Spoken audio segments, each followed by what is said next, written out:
दोस्तों ये है हाथी। ये बहुत ज़्यादा ताकतवर होते।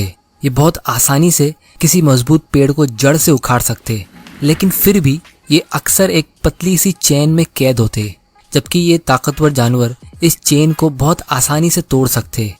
लेकिन ये हाथी इसे तोड़ने की कोशिश भी नहीं करते। ऐसा क्यों?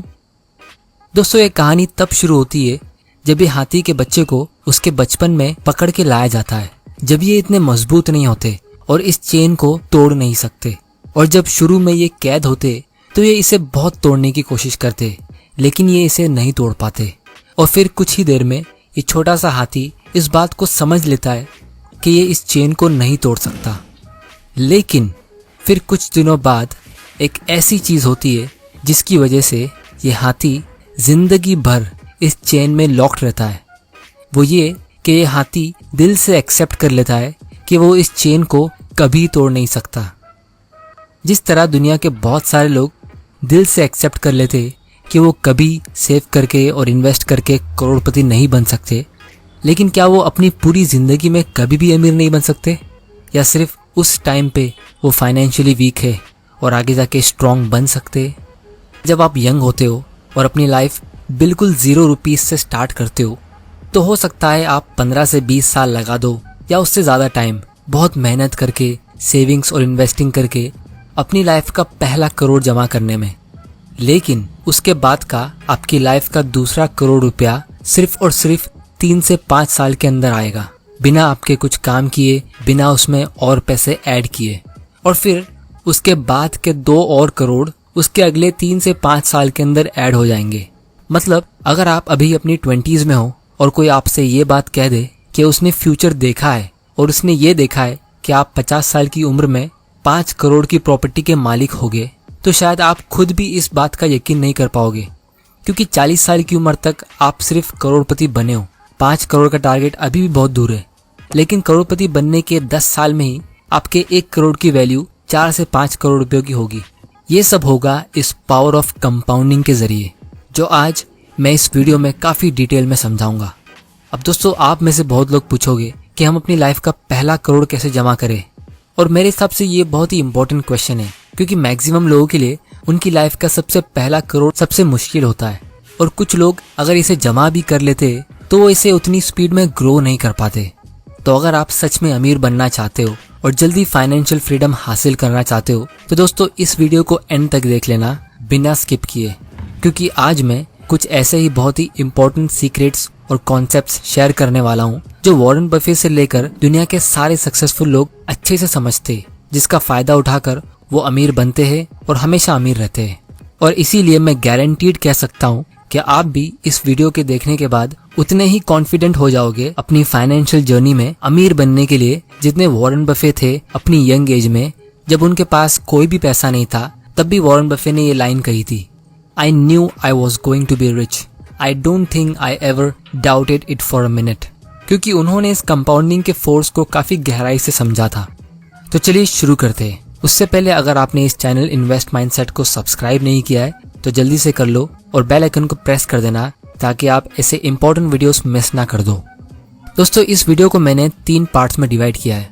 सबसे पहले हम कंपाउंडिंग के फोर्स को एक छोटे से एग्जाम्पल से समझेंगे, और फिर मैं बताऊंगा कि कैसे ये फोर्स रियल लाइफ में स्टॉक मार्केट में अप्लाई होता है। फिर हम इसके कॉन्सेप्ट को काफ़ी डिटेल में समझेंगे, और फिर फाइनली हम इसके कंपोनेंट्स को और डिटेल में समझेंगे रियल लाइफ एग्जांपल्स के जरिए, जिससे आप एक्चुअली में अपनी लाइफ में अच्छे इन्वेस्टमेंट डिसीजंस ले सकते हो। तो चलिए सबसे पहले एक छोटे से एग्जाम्पल से हम इस कंपाउंडिंग के फोर्स को समझते हैं। दोस्तों मान लो आप एक कंपनी में इंटरव्यू देते हो और आप सिलेक्ट हो गए एक 3 साल के कॉन्ट्रैक्ट के लिए। अब आप एक्साइटेड हो अपने न्यू जॉब के लिए। कंपनी की एचआर आपके पास आती है सैलरी डिस्कस करने के लिए और आपको 2 ऑप्शन देती है। सबसे पहला, आप 1 लाख रुपया पर मंथ की सैलरी ले सकते हो। दूसरा, आप 1 पैसा पर मंथ की सैलरी ले सकते हो। बस इसमें फर्क सिर्फ इतना है कि हर महीने आपको उसका डबल मिलता रहेगा। मतलब पहले महीने में आपको 1 पैसा मिलेगा, दूसरे महीने में 2 पैसा, फिर तीसरे महीने में 4 पैसा। तो आप कौन सा ऑप्शन चुनोगे? आप चाहो तो थोड़ा टाइम ले सकते हो ये वीडियो को पॉज करके। तो चलिए आंसर देखते हैं। अगर आपने पहला ऑप्शन चुना तो आपको टोटल 3 साल में 36 लाख रुपए मिलेंगे, जो बुरा नहीं है।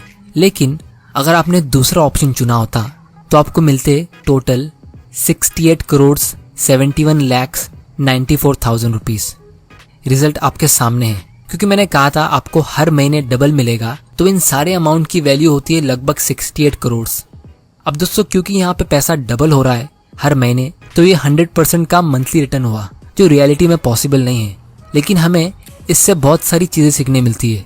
सबसे पहली, अगर आप नोटिस करोगे तो ये 68 करोड़ में से आधी वैल्यू आपको लास्ट महीने में मिल रही है और पहले महीने में सिर्फ 1 पैसा।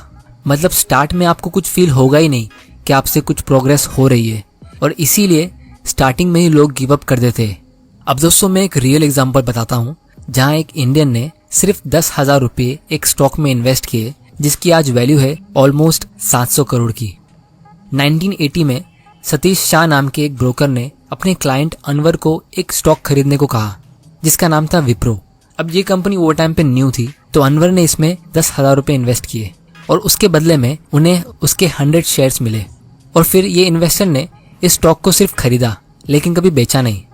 और आप ये टेबल में देख सकते हो कि स्टॉक की वैल्यू के साथ नंबर ऑफ स्टॉक्स भी कंपाउंड हुए। कंपनी ने अगले ही साल एक पे एक बोनस शेयर्स इश्यू किया और अनवर के पास हो गए 200 शेयर्स, और उसके 4 साल बाद वापिस से बोनस शेयर्स। और इसी तरह आप देख सकते हो अनवर के पास लगभग 2.5 करोड़ शेयर्स है इस कंपनी के, जबकि रियलिटी में उसने सिर्फ 100 शेयर्स खरीदे थे। और आज हर एक शेयर की मार्केट वैल्यू है लगभग 350 रुपये, जिसके हिसाब से ये इन्वेस्टमेंट की वैल्यू हुई 700 करोड़। दोस्तों ये है magic of compounding stock market में। अब क्या आप गैस कर सकते हो कि ये 10,000 रुपये का इन्वेस्टमेंट जो 700 करोड़ में ग्रो हुआ है, ये कितने % के रेट से ग्रो हुआ होगा? दोस्तों ये सिर्फ 41% के रेट से ग्रो हुआ है, यानी 41% CAGR, जितना इंडिया की कोई भी क्रेडिट कार्ड कंपनी चार्ज करती है। इसीलिए जब यंगस्टर्स इस क्रेडिट कार्ड के जाल में फंसते तो उन्हें उसका इंटरेस्ट पेमेंट करना बहुत भारी पड़ता है, क्योंकि लोग कंपाउंडिंग को समझ नहीं पाते और वो उसके खिलाफ जाते हैं। पिछले साल विप्रो ने सिर्फ 1 रुपया पर शेयर का डिविडेंड पे किया, जो होता है सिर्फ 0.37% का डिविडेंड यील्ड। लेकिन ये इन्वेस्टर को 2.5 करोड़ का डिविडेंड मिला सिर्फ 1 साल में। और दोस्तों हम इस 700 करोड़ की वैल्यू में इन 40 सालों का डिविडेंड्स काउंट भी नहीं कर रहे, जो इस इन्वेस्टर ने अपने खर्च में लिया होगा। अब दोस्तों नो डाउट ये भी एक रेयर एग्जांपल है, क्योंकि 40% मार्केट में लॉन्ग टर्म कमाना इतना आसान नहीं है। लेकिन मैं आपको इस एग्जांपल से सिर्फ ये कंपाउंडिंग का पावर बताने की कोशिश कर रहा हूँ कि आपको कंपाउंडिंग के जरिए अमीर बनने के लिए हर साल 100 या 200% रिटर्न लाने की जरूरत नहीं है। आपको सिर्फ एक अच्छा रिटर्न चाहिए, वो भी लॉन्ग टर्म के लिए। जैसे अगर आप 15-16% का भी रिटर्न ला सकते हो, तो आप 15 से 20 साल के अंदर आसानी से फाइनेंशियली फ्री हो सकते हो। लेकिन अगर हम उस 15% को थोड़ा सा कम कर दे, यानी 10 या 12%, तो उससे बहुत ज्यादा फर्क पड़ता है। ये सब हम थोड़ी देर में डिटेल में समझने वाले हैं। दोस्तों ये कंपाउंडिंग इतना पावरफुल क्यों है? चलिए अब एक दूसरे एग्जाम्पल से हम कंपाउंडिंग के कॉन्सेप्ट को थोड़ा डिटेल में समझते हैं। मान लो आपके और आपके फ्रेंड ने 1-1 लाख रुपए का इन्वेस्टमेंट किया ऐसी जगह पे जहां आपको हर साल 15% का रिटर्न मिलता है। तो ईयर एंड में आप दोनों को 15,000 रुपए का रिटर्न मिलेगा। एक तरफ आपके फ्रेंड ने इस 15,000 रुपए के रिटर्न को विड्रॉ करके खर्च कर दिए, लेकिन आपने इसे इन्वेस्टेड रखा और विड्रॉ नहीं किया, तो अगले साल आप दोनों को वापिस 15% का रिटर्न मिलेगा और आपका फ्रेंड उसके 15,000 के प्रॉफिट को वापिस विड्रॉ कर देता है। लेकिन आपको सेकेंड ईयर में 15,000 की जगह पे 17,250 रुपए का प्रॉफिट मिलेगा, क्योंकि आपने अपने 15,000 को इसमें इन्वेस्टेड रखा, तो इस 15,000 ने भी 15% अर्न किया।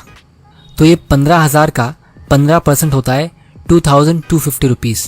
अब दोस्तों आपको यहाँ तक कैलकुलेशन काफी सिंपल लग रहा होगा और आपको ये भी पता है कि आप इस छोटे से अमाउंट से बहुत अमीर तो नहीं बन गए हो, और इसीलिए आपका फ्रेंड आप पे हंस रहा है कि इतने कम पैसे से आप क्या कर लोगे। लेकिन क्योंकि आप कंपाउंडिंग के सीक्रेट को जानते हो, तो आप बिल्कुल चुप रहते हो। अब थोड़ा फास्ट फॉरवर्ड करते और मान लो 10 साल निकल गए और आपका फ्रेंड हर साल की तरह अपने 15% के रिटर्न को विड्रॉ करता रहा और उसे एंजॉय करता रहा। लेकिन 10 साल के बाद आपका 15% आपको कितना रुपया अर्न करके देगा? आपको मिलेंगे लगभग 52,000, वो भी सिर्फ अपने 10th ईयर में। और वो टाइम तक आपका टोटल बैलेंस होगा 4 लाख से भी ज्यादा। एक तरफ आपके फ्रेंड को अभी भी हर साल का सिर्फ 15,000 मिल रहा है और दूसरी तरफ आपको 50,000 मिल रहा है। दोनों का इन्वेस्टेड अमाउंट सेम था, रेट ऑफ रिटर्न भी सेम है, तो फिर इतना फर्क कैसे हुआ? दोस्तों ये सिर्फ इसीलिए हुआ क्योंकि एक बंदा अपनी लाइफ सिंपल इंटरेस्ट के रूल से जी रहा है और दूसरा बंदा अपनी लाइफ कंपाउंड इंटरेस्ट के रूल से जी रहा है। अब दोस्तों, आप यकीन मानो या ना मानो, लेकिन बहुत सारे मिडिल क्लास के लोग इस कंपाउंडिंग के पावर को समझ ही नहीं पाते, क्योंकि हमें कंपाउंडिंग के कॉन्सेप्ट को स्कूल में सिखाया जाता है, लेकिन ये बहुत ही कॉम्प्लेक्स फॉर्मूला के जरिए सिखाया जाता है। लेकिन आप देख सकते हो ये कॉन्सेप्ट कितना सिंपल है। स्कूल में लोगों को सिंपल इंटरेस्ट का कॉन्सेप्ट अच्छे से समझ में आता है और इसीलिए लोग अपनी पूरी जिंदगी और अपने सारे इन्वेस्टमेंट डिसीजंस सिंपल इंटरेस्ट की अंडरस्टैंडिंग के बेसिस पर ही लेते हैं। और दोस्तों, इसका अगर मैं रियल एग्जांपल दूं तो जब भी लोगों को स्टॉक मार्केट में थोड़ा सा प्रॉफिट मिलता है, जैसे अगर आप 1 लाख रुपए इन्वेस्ट करते हो और उसकी मार्केट वैल्यू 15% से बढ़ जाती है और आपका 15,000 का प्रॉफिट होता है, तो लोग अक्सर उस छोटे से प्रॉफिट को बेचकर और उस एक्स्ट्रा पैसे को फ्री मनी समझ के एंजॉय करते हैं। फिर लोग वापस उस 1 लाख को कहीं और इन्वेस्ट करेंगे, नए स्टॉक के टिप्स ढूंढेंगे और फिर जैसे ही उनको छोटा सा प्रॉफिट मिलेगा तो उसको वापस से बुक करके एंजॉय करेंगे। मतलब स्टॉक तो कंपाउंड हो रहे, लेकिन लोगों को उससे अपनी वेल्थ को कंपाउंड होने देना नहीं है। दोस्तों, ये एक साइकोलॉजिकल बायस होता है जिसके बारे में मैं एक अलग ही वीडियो में डिस्कस करूंगा। इसीलिए दोस्तों, कंपाउंडिंग को अच्छे से समझने के लिए हमें इसके 2 इंपॉर्टेंट कंपोनेंट्स को समझना बहुत जरूरी है और यही इस वीडियो का सबसे इंपॉर्टेंट पार्ट है। सबसे पहला है रेट ऑफ कंपाउंडिंग और दूसरा है टाइम। चलिए अब हम एक दूसरे एग्जाम्पल से इस रेट ऑफ कंपाउंडिंग के पावर को थोड़ा डिटेल में समझते हैं और ये भी बहुत लोगों के लिए बहुत शॉकिंग होगा। मान लो 2 फ्रेंड्स है, रॉकी और सनी। दोनों 25 साल के, दोनों के पास 10 लाख रुपए सेव्ड है। अब क्योंकि दोनों ने ये पैसा बहुत मेहनत करके कमाया है, तो दोनों को सबसे सेफ और सबसे अच्छी जगह चाहिए इसे इन्वेस्ट करने के लिए। तो पहला फ्रेंड जो है सनी, वो इस 10 लाख रुपए को 2 हिस्सों में डिवाइड करता है। पहले 5 लाख को वो एफडी में डालता है और बचे हुए 5 लाख को वो गोल्ड में इन्वेस्ट करता है। और दूसरी तरफ रॉकी भी अपने 10 लाख रुपए को 2 हिस्सों में डिवाइड करता है।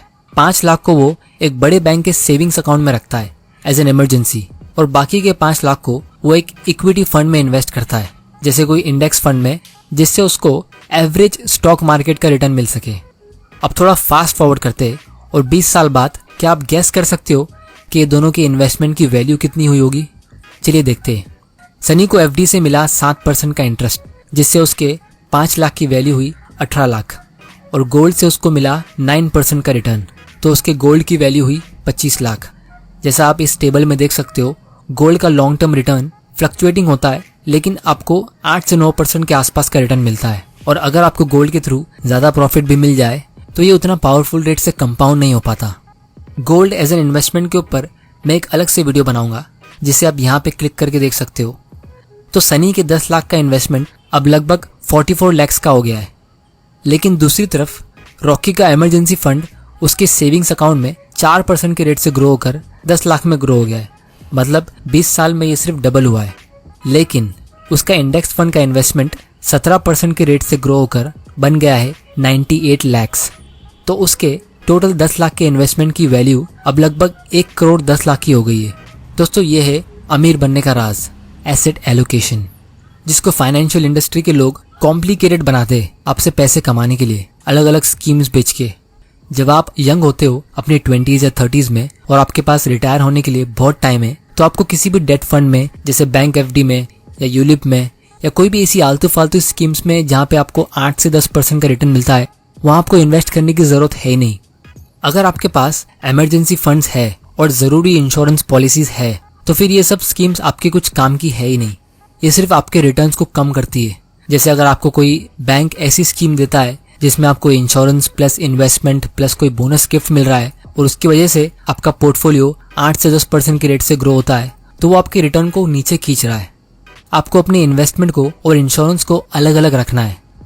और क्योंकि हम बात कर रहे हैं रेट ऑफ कंपाउंडिंग की, तो एक छोटा सा चार्ट मैंने बनाया है, ये भी आप देख लो, जिससे आप क्लियरली देख सकते हो कि आपके रिटर्न में 1 या 2% का डिफरेंस भी अगर होता है तो उससे लॉन्ग टर्म में कितना फर्क पड़ता है। अगर आप किसी म्यूचुअल फंड में 1% की जगह पे 2% फी पे करते हो, तो लॉन्ग टर्म में आपका कितना नुकसान होगा। यहाँ पे मैंने ये अज्यूम किया है कि आपने सिर्फ एक बार यानी 1 टाइम 10,000 रुपीज़ का इन्वेस्टमेंट किया है और आपको उसमें 10% का रिटर्न मिला है। तो अगर आप पूरा 10% अर्न करते हो बिना कोई एक्स्ट्रा फीस के, जैसे स्टॉक मार्केट में आपने कोई स्टॉक में इन्वेस्ट किया तो आपको उसमें कोई फीस को पे नहीं करना पड़ा, तो 20 साल में 10,000 रुपीज़ ग्रो होकर 67,000 बनेगा। लेकिन अगर हम किसी म्यूचुअल फंड में इन्वेस्ट करते जिसका एक्सपेंस रेशियो 2.5% का होता है और उस म्यूचुअल फंड ने भी 10% का रिटर्न दिया है, तो हमें सिर्फ 40,000 रुपये मिलेगा। बोलने को तो सिर्फ 2.5% है, लेकिन एक्चुअली में ये ऑलमोस्ट 40% प्रॉफिट आपका खा गई। अब दोस्तों ये तो सिर्फ एक वन टाइम इन्वेस्टमेंट था, वो भी 10,000 रुपीज़ का। लेकिन आप सोच सकते हो अपनी लाइफ टाइम में 1 या 2% की फीस से आप कितना बड़ा लॉस ले सकते हो। और इसीलिए अगर आप किसी अच्छे इन्वेस्टर की एडवाइस लोगे तो आपको इंडेक्स फंड सजेस्ट करेगा जिसका एक्सपेंस रेशियो सबसे कम होता है। फाइनली दोस्तों मैं आपको एक ऐसा एग्जाम्पल दिखाता हूँ जिससे हमें कंपाउंडिंग के इस कंपोनेंट टाइम को अच्छे से समझने मिलेगा। हम वही 2 फ्रेंड्स रॉकी और सनी का एग्जाम्पल लेते। दोनों हर महीने 20,000 रुपये का इन्वेस्टमेंट करते। अब क्योंकि इन दोनों को जल्दी रिटायरमेंट लेना है तो दोनों अपने 40th बर्थडे से पहले रिटायर होना चाहते हैं।